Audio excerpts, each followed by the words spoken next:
Welcome to Talaterra, a podcast about freelance educators working in natural resource fields and environmental education. Who are these educators? What do they do? Join me, and let's find out together. This is your host, Tania Marien.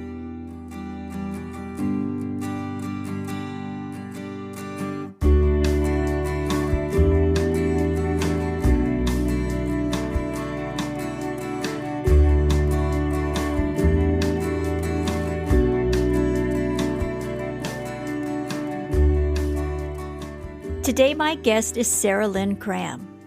Sara is a designer and illustrator who creates illustrations for children's books, apps, and other educational products. Sara's clients include Scholastic, Nosy Crow, Dolphin Books, Cambridge University Press, and the Akron Zoo. Through her work, she introduces young learners to the world outside their doors. She also teaches them about human biology, geography, molecules, and so much more. Sara's nature coloring pages caught my eye, and I reached out to her to learn more about them. Sara has worked as a freelance professional for more than 7 years. And in this episode, I speak with Sara about her work and how she built her career.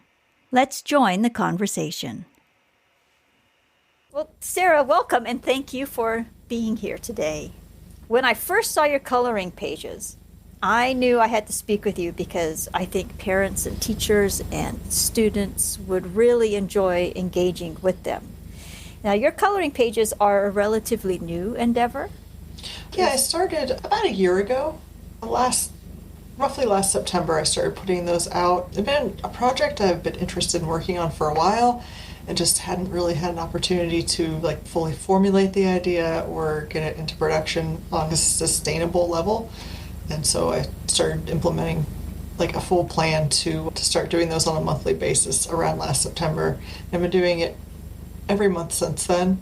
I have a newsletter that goes out on a monthly basis that's included along with occasional news updates and that sort of thing. I try not to bombard people with it. I know they're there for the coloring pages.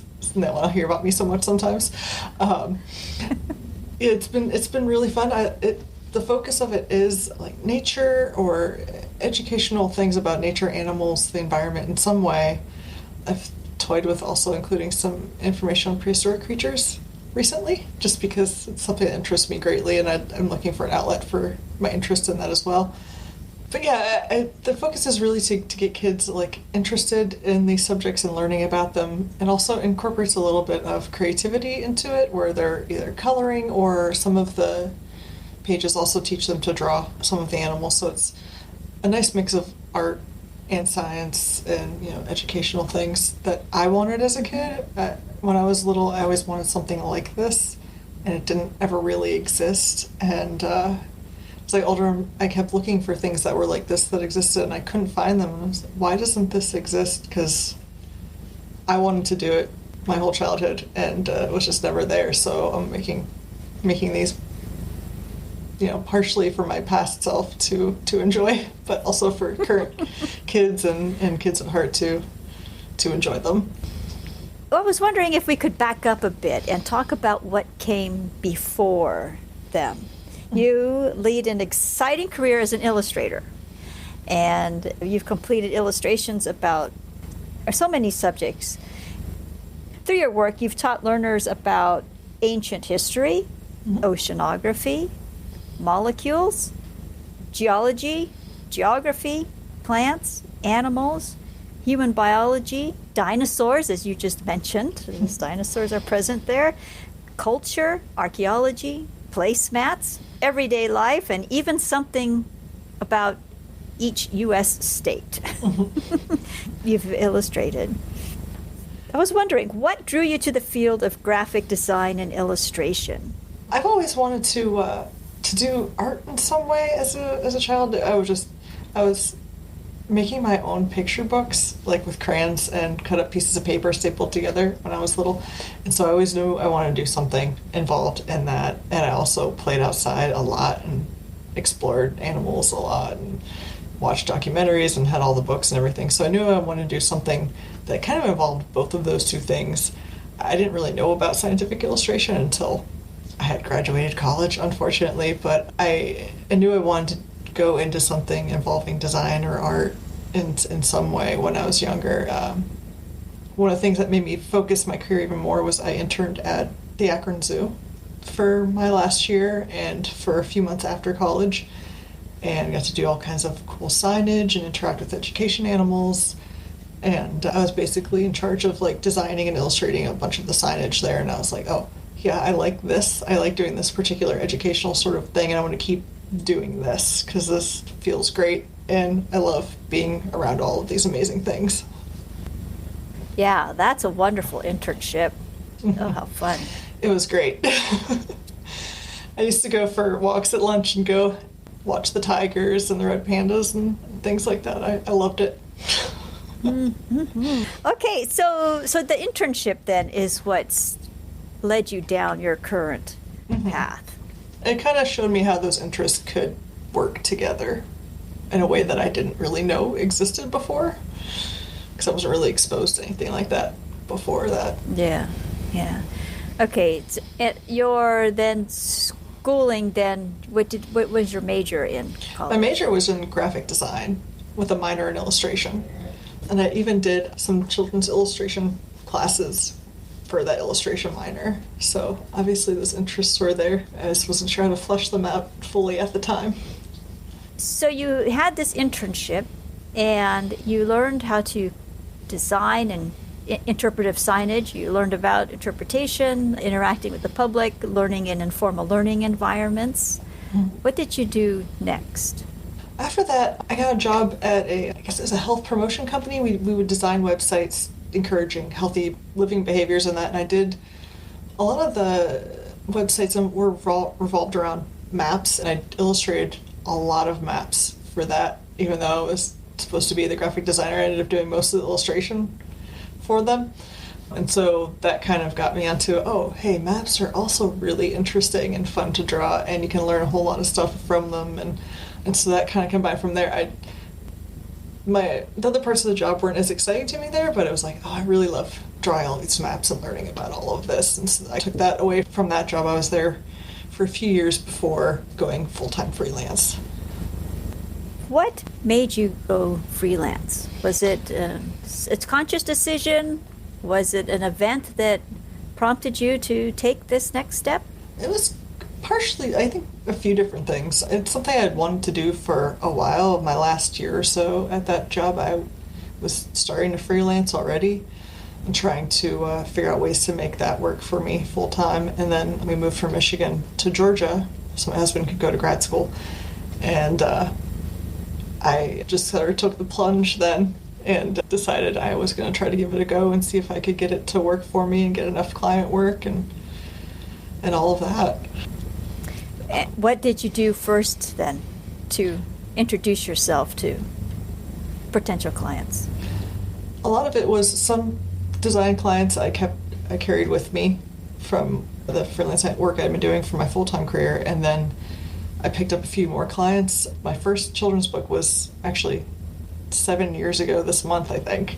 They contacted me after seeing some of my maps on my portfolio, and that's where I got my first 50 States book. And it was the biggest illustration project I had ever had, the first publishing project I had ever had, and it was very exciting and kind of a whirlwind because if you know anything about children's publishing, it's usually very fast.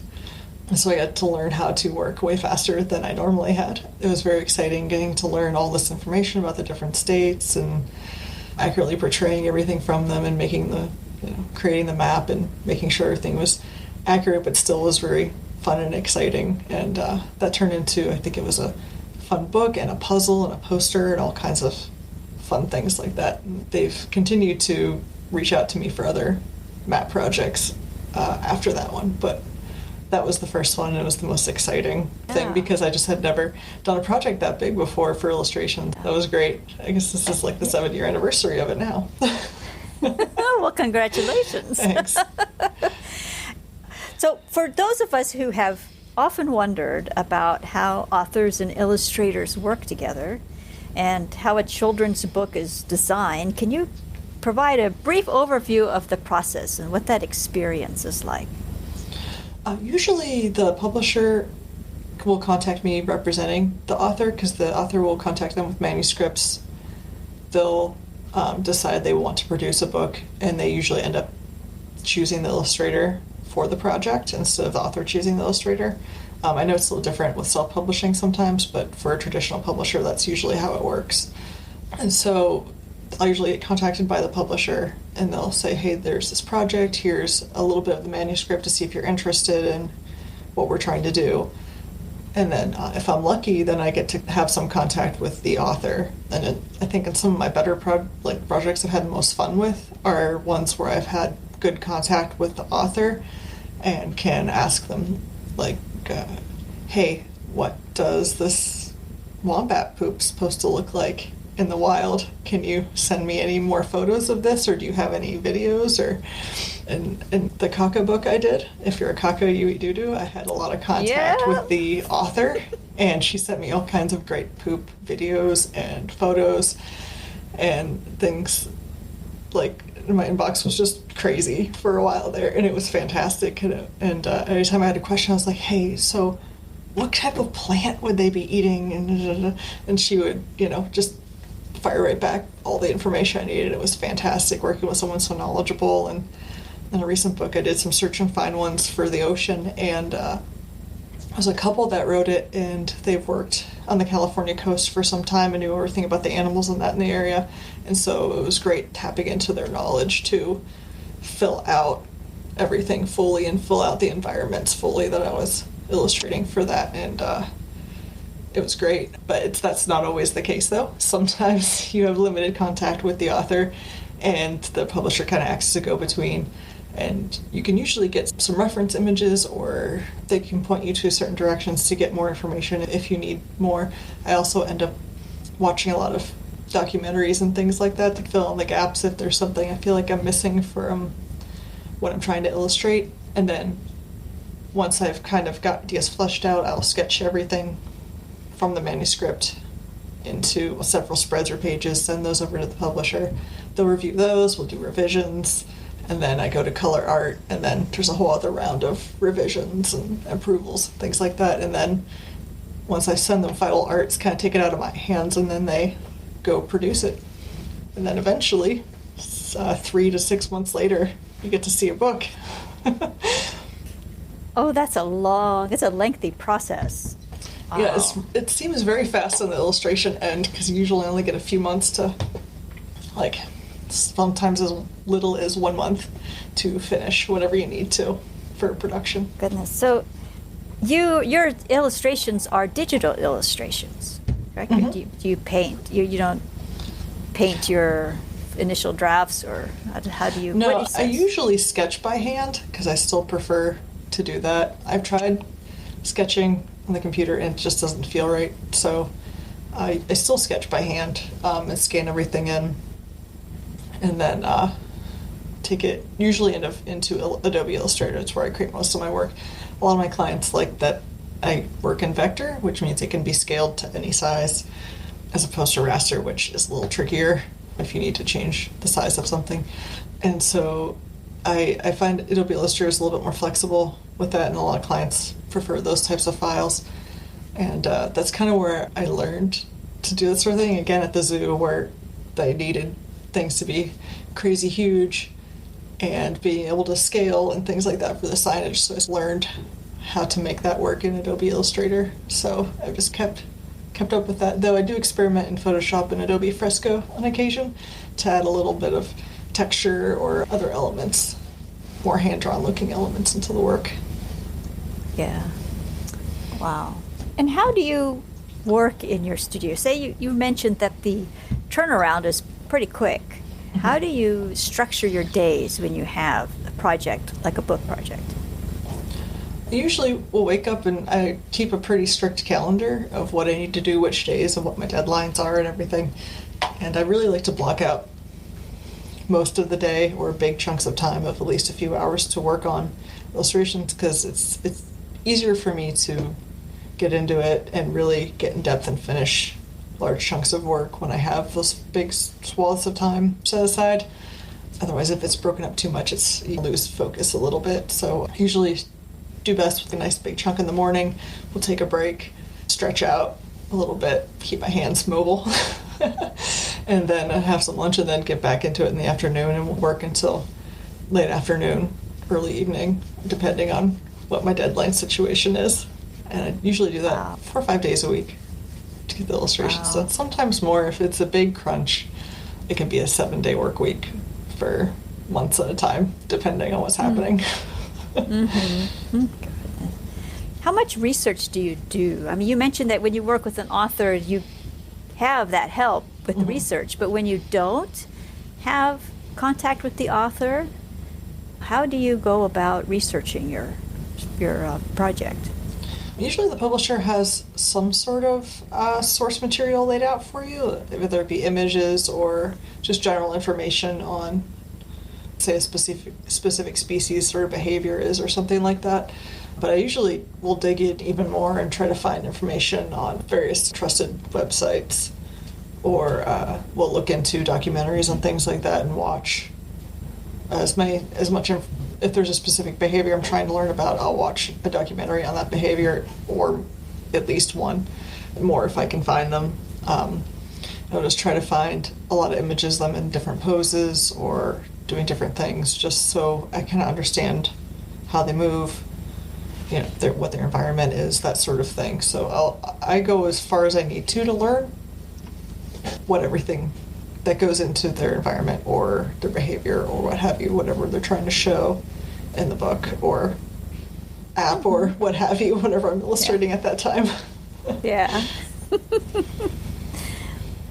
Today, everyone is their own media company, and they can present their own programs, their own services, their own work in all sorts of different ways. Even so, it's not easy to get attention or to put yourself in front of people, the people who you are trying to serve. I think you show your work beautifully on your website. It's a lot of fun, and it's really a breath of fresh air. I just love that. What decisions did you make to create the website that you have right now? Representing my work on like a blank white canvas as far as the website goes, to not have anything distract from it. When I'm flipping through like busier websites, I have a hard time focusing on the art, and so I didn't really want that to be a problem with mine. I wanted it to be laid out very simply, but directly on easy access to everything I've worked on, so people can flip through and see all the pieces I worked on. They're all laid out by project, so that you can select an illustration. It takes you to a wider project, shows you several illustrations from that project, and if there's more information that you can get from it, or if you want to learn more about the book, I always include links to those sorts of things, so it's easy for people that are interested to find out more. I try to make the information section on myself simple and easy to understand and read through, because I know it can be hard if someone's just looking for specific information about me to just go and grab what they need. And I just want to make it as easy for people as possible, especially if anyone's interested in hiring me. I like it to make it easy on them to do so, and make it easy for them to find my contact information and anything else they want to know. Yeah. Why I like your site is that there's a lot of you in it. Okay, I know that you are a visual artist, and so of course your work is going to be the predominant feature, but there's also a lot of you in there. And on an educational website, there's a lot of words. or if you have a program or a blog, or I'm thinking of my own website, there's not a lot of me in there, and I've been trying to figure out how to put more of me in there. And I know that other people are thinking the same thing. Fewer words, more me. That sort of thing, it's always a little challenging, because you want people to read your words and understand what you're saying, because what you're saying is obviously important, or else you wouldn't bother to put it up anywhere. So usually the imagery I recommend is something that's related to what you would like to do, how's the best way to put this? Kind of illuminate what you're trying to represent. So say you you want to do a workshop on birds or something like that, having something like playful birds darting at different points in and out of your text. You could start it with an image of whatever, so you have a specific bird you'd like to focus on, have that at the beginning, and then throughout you can always kind of pepper in photos or photos of yourself interacting with those birds, something like that. Just so there's a little bit more of you, there's a little bit more of the subject. It gets people a little bit more excited about learning about those sorts of things, because imagery really can tell a story and grab you, and sometimes if you're just met with a wall of text, even if it's the most exciting text in the world, people might not be inspired to read it. So just giving them something that indicates there's a little bit more here and it's a little bit more exciting than you think it is might be helpful. Yeah. So yeah. But what I found also, speaking with other people who work independently, they don't have a lot of pictures of themselves because they're always busy working. Me too. And yeah, do you have a lot of pictures of you? No. And so like the 5 pictures that I'm willing to put on the website of me doing something were taken over a span of years, and I've used them all up. And that's so, I've been working on trying to come up with more. But that is an issue when you have a workshop program or something that really requires a lot of words to explain to people who want to learn more about you. Stock photography only goes so far, and when you don't have pictures of yourself at work, there's other touches. And you mentioning the birds and the text, going through the text, that's a nice touch. It's something good to consider. If it's ever possible, I know at the zoo I would attend a lot of the education events just to photograph what was happening on stage and just to show what we actually did during those programs, because we always had program pamphlets and things that would go out to show what our programs were. And without that, like, I could always add illustrations of animals or whatever in there to add interest, but people also really wanted to see our educators working with the animals. And so making sure if you can recruit someone that's decent with a camera to come and photograph you while you're doing that, that's not a bad thing, because it shows what you're actually doing.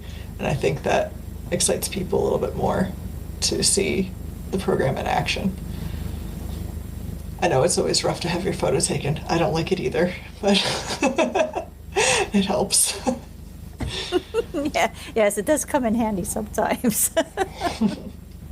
That's why I tend to draw a lot of my stuff and don't have myself in it so much. I can get away with it a little bit more. Let's get back to your nature coloring pages. You've set that up on Patreon. You use Patreon to engage with your community and to set up a community. How is that working for you? The platform and that approach to growing your audience? It's going a little slower than I'd like. I think, again, just because it's a little hard for me to get the word out, because I usually spend most of my days working and not so many of my days reaching out on social media, which I should do more of. So it's growing, but slowly. I think it's easier for people that produce things on a weekly basis on Patreon, because they can reach out more continually. Those seem to work a little bit better on there, but I'm still going to keep going with it because I think it has benefits and it informs people about what I'm doing and allows people to get more involved if they would like to. So I still think there's positive things that it can be used for. I don't know that it's useful for every application. I know certain people with like podcasts or comic books tend to do really well on there, but smaller things like this tend to take a little bit longer to get going. But I'm still going to keep going with it. When did you make your first coloring page? What was the inspiration for that? I believe it was right around last September. I just was sitting there, I'm like, I need a personal project that I can continue to do on a monthly basis for a while, just to make sure that I'm keeping up with my techniques and things like that, and tapping into this knowledge that I have about these animals and environments and things that I don't necessarily always get to show in my client work. And I haven't really had a release for it yet, and I want something that it takes some time to produce, but it's not so labor intensive that some of my personal projects will take weeks at a time to finish a single part of it. And I was like, I want something I can do in a couple of days that I can put up and a lot of people enjoy quickly, and that it's not going to be a huge drain on my schedule if I've got a lot of client work going. And I really just wanted that educational element in with my illustrations a little bit more, and to just let everything interact more playfully than it can in a lot of my other work. And so I've been really interested in saguaro cactuses for a while and the animals that utilize them for their homes. And I was like, this seems like a great place to start with this, since I'm already interested in it and already have a lot of information anyway. So let's start there. And I created that one and made a list of about 24 other ideas that I was interested in also working on. And I was like, all right, let's try to do this monthly and see where it goes.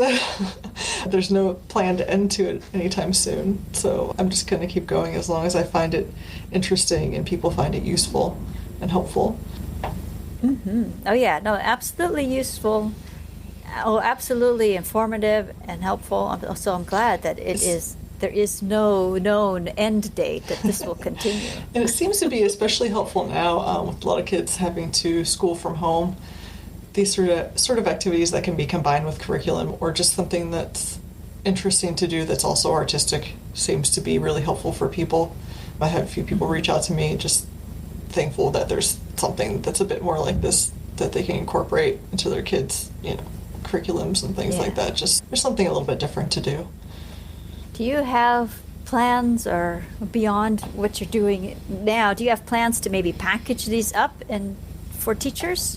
I've thought about it. Once I've got enough, I wouldn't mind doing a small publication run of a collected book or something along those lines, or do collections if there's certain subjects that keep reappearing that all fit together nicely. Once I've got enough to allow that to happen, having some sort of print run with that would be great. Just so people, if they just want a whole section on birds, or a whole section on the desert or ocean life or something like that, I can hopefully eventually provide whole packets of that for them to use. What subject would you like to illustrate, or that you haven't had a chance? That's a good question. I would love to do a book on invertebrate sea life, like cephalopods and things like that. I'm absolutely fascinated by, or just generally just deep sea creatures. There's been small focuses on some of my books on them, but I would love to just deep dive into that full on, because I constantly am watching documentaries or just finding articles on them and things like that, and they're just absolutely fascinating, and I just want to draw them more and more. Yeah, definitely that sort of subject would be something I'm definitely interested in doing more of, but pretty much anything having to do with wildlife I'm happy to do. Mm-hmm. Do you find that in children's books the topics are, I don't want to say predictable, but they tend to be the same? They tend to focus on the heavy hitters that they know they can sell for sure. What book needs to be written then, do you think, in your experience? Well, they're starting to get into it more now, but a lot of there seems to be more historical books on figures that weren't focused on in the past, more diverse figures in history, more women in history. That's definitely something that wasn't focused on previously, that they're definitely focusing on now, which is great. I feel like conservation's getting a little bit more focus, but again, I think that's something there that they could dive way more deeply into, especially for educating kids. I think it's something that kids are attuned to and want more information on, and I've seen some titles pop up for that, but it's not as much as I would expect to see. Yeah, things like that for sure, and books on environmental impact and things like that would be something, again, you'd think you'd see a little bit more of that you don't see as much of. Mm-hmm. And also, there tends to be a focus on the same sorts of popular animals, but things that are a little bit more unusual, like the poop book is a rarity. I'd love to see things that just focus on those weird behaviors without making it like, look at these weird behaviors, and more of, this is how these animals utilize these behaviors to survive, things like that, get a little bit more in depth into like, look at this cool thing, and, understand what's behind this cool thing as well. I'd like to see a little bit more of that too.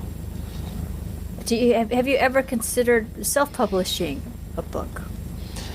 Not necessarily. I've been working on one for a little while now that I'm going to eventually approach publishers about.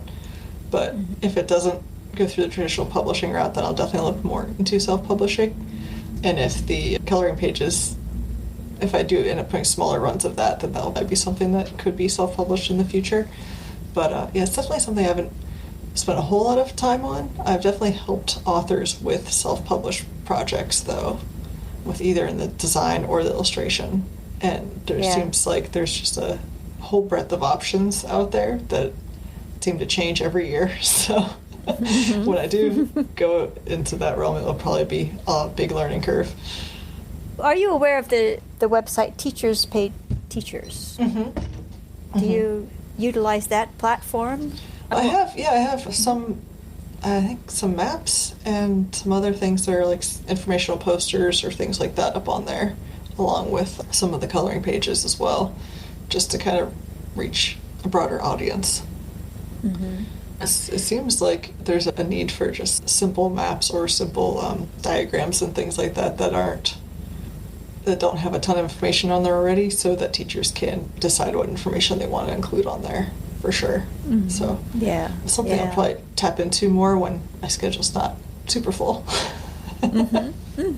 When you began your freelance career more than 7 years ago, what did you think it would be like?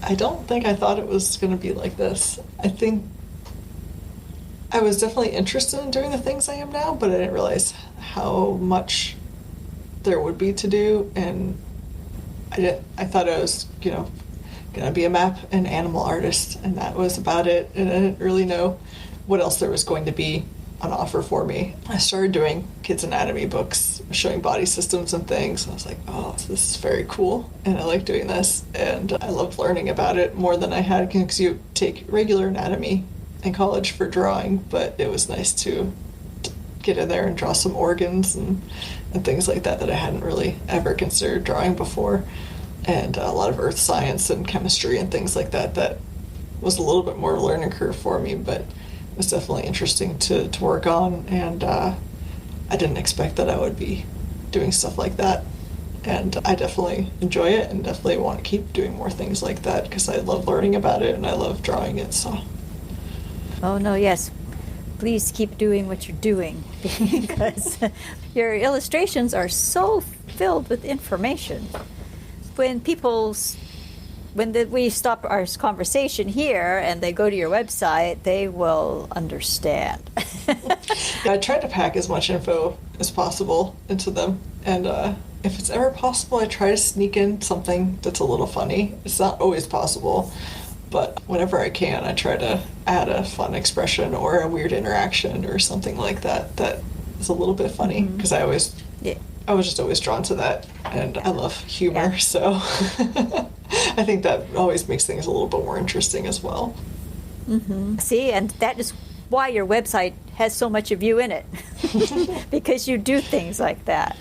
Oh, that's wonderful. Because it isn't merely a presentation portfolio. There is a lot to keep you engaged, and you just, I certainly hope so. Click from one picture to another, and I'll look at the illustrations, read about the book, go look up the book, to find out more about the book. I mean, this is how I went through your website, because that's what it prompts me to do. And the idea of it is to keep people there long enough to really engross themselves in it, and I want people to enjoy their time there and in looking through everything. I feel like I make art to be enjoyed and to teach, so hopefully that's doing that, because that's what I'd like it to do. And I feel like people are a lot more engrossed in learning in that if they're enjoying what they're looking at, and if they're enjoying interacting with it, and if it's not trying to slam information in their brain, if they're learning while they're also like laughing at something or enjoying looking at something. I think that's my goal. Make it tangible and more accessible, for sure. When you look over your shoulder and look at the trail you've left behind, what do you see? I don't know. That's a good question. Hopefully one of, that's a celebration of the natural world and everything in it. I really try to celebrate animals and science and nature with my work.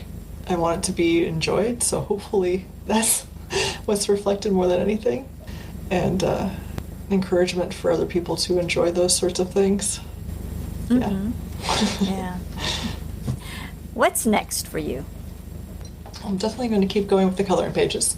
Lately I've been trying to work on some more illustration techniques that hopefully I can start debuting in 2021 to bring a little bit more, even more character and texture, like real texture and things like that into my work. So I've been working on developing that, and hopefully it'll be somewhere where I can share it soon. But right now it's all under construction. And yeah, that's what I've been working on currently, and I'm always hunting for more for the next exciting project to work on for sure. So I've got a couple books coming out in 2021, one on the oceans, and another is a dinosaur activity book that's got, I think, roughly like 50 different activities on dinosaurs, including like coloring and matching and search and find and all kinds of things. And it's the funnest dinosaur book I've gotten to work on for sure. And I got to really dive deep and learn even more about dinosaurs than I already knew, even though I was fascinated. And then when I was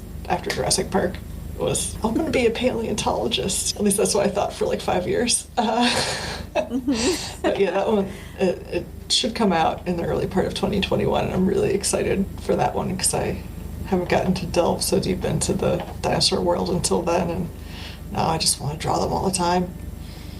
Is there anything that you want to say that I haven't asked you? Because sometimes I get caught up in a conversation and I don't ask the key question. Is there a key message that you would like to get out about your work and what you do and why you do it?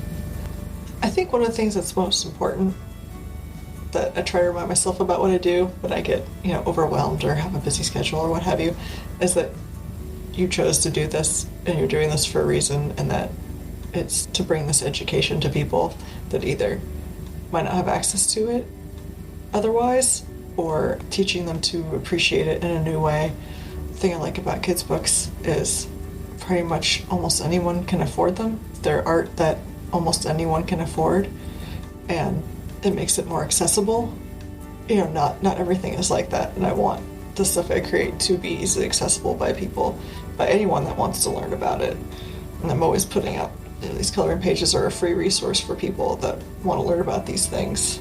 But also just my illustrations on my site in general. I invite anyone to come look at them and learn as much as they can from them, because information should be accessible and helpful for anyone that wants the knowledge, because knowledge really can change lives, and hopefully my stuff will help contribute that a little bit.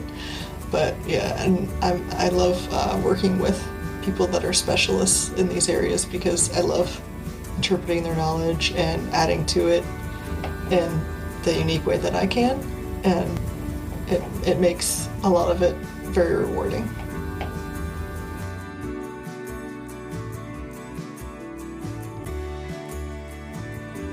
To learn more about Sara, please visit the show notes. Here you will find links to her website, her Patreon page, and her Redbubble store.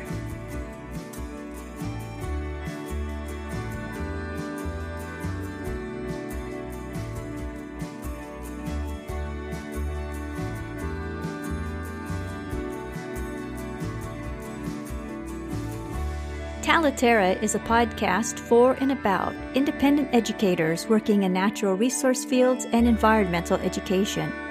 If you enjoyed this episode, please share it with friends and colleagues. Thank you so much for joining us today. This is Tania Marien.